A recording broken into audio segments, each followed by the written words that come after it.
அனைவருக்கும் வணக்கம். ஏப்ரல் 28, 2025 திங்கட்கிழமை தினமணியில் இருக்கிற முக்கியமான நியூஸஸ் என்னென்னு பார்க்கலாம்.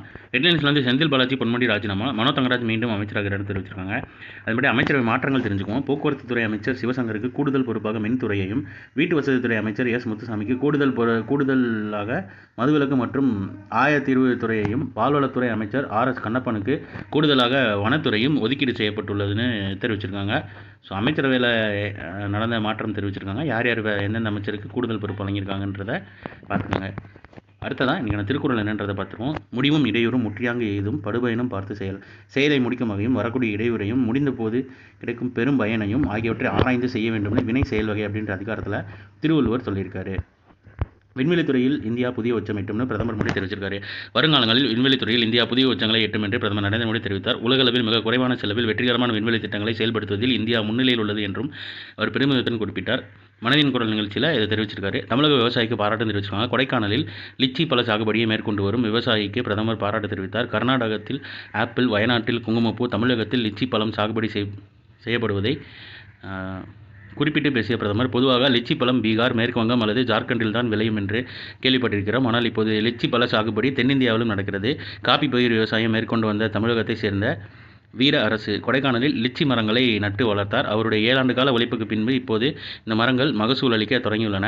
லிச்சி பழங்களை பயிர் செய்வதில் இவருக்கு கிடைத்த வெற்றியால் மற்ற விவசாயிகளும் ஈர்க்கப்பட்டுள்ளனர். புதிதாக ஒன்றை செய்யும் நோக்கத்துடன் இடர்களை கடந்து உறுதிப்பாட்டுடன் செயல்பட்டால் எதுவும் சாத்தியமாகும்னு சொல்லி தெரிவிச்சிருக்காரு. அவர் பேர் பார்த்துக்கோங்க, வீர அரசு.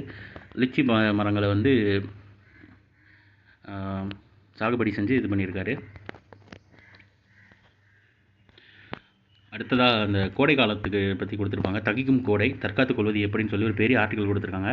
இதோட இமேஜ் நம்ம டெலிகிராம் சேனலையும் வாட்ஸ்அப் சேனலையும், அதாவது இப்போ நீங்கள் ஸ்க்ரீன்ஷாட் எடுத்தால் எப்படி இருக்குமோ அதே மாதிரி எக்ஸாக்டான இமேஜ் நம்ம டெலிகிராம் சேனலையும் வாட்ஸ்அப் சேனலும் இருக்குது. வேணுங்கிறவங்க அதை யூட்டிலைஸ் பண்ணி உங்களுக்கு தெரிஞ்சவங்களுக்கு ஃபார்வர்ட் பண்ணிக்கோங்க.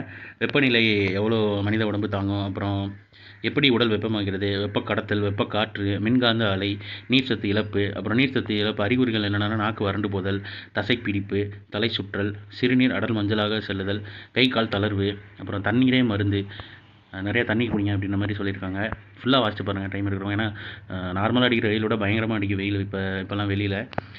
கோடை நோய்கள் வந்து சின்னம்மை, தட்டமை, பொண்ணுக்கு வீங்கி, மம்ஸ்ன்னு சொல்லுவாங்க, அக்கி, ருமாட்டிக் காய்ச்சல் இதெல்லாம் வர வாய்ப்பு இருக்குது. ஹீட் ஸ்ட்ரோக் வர வாய்ப்பு இருக்குது.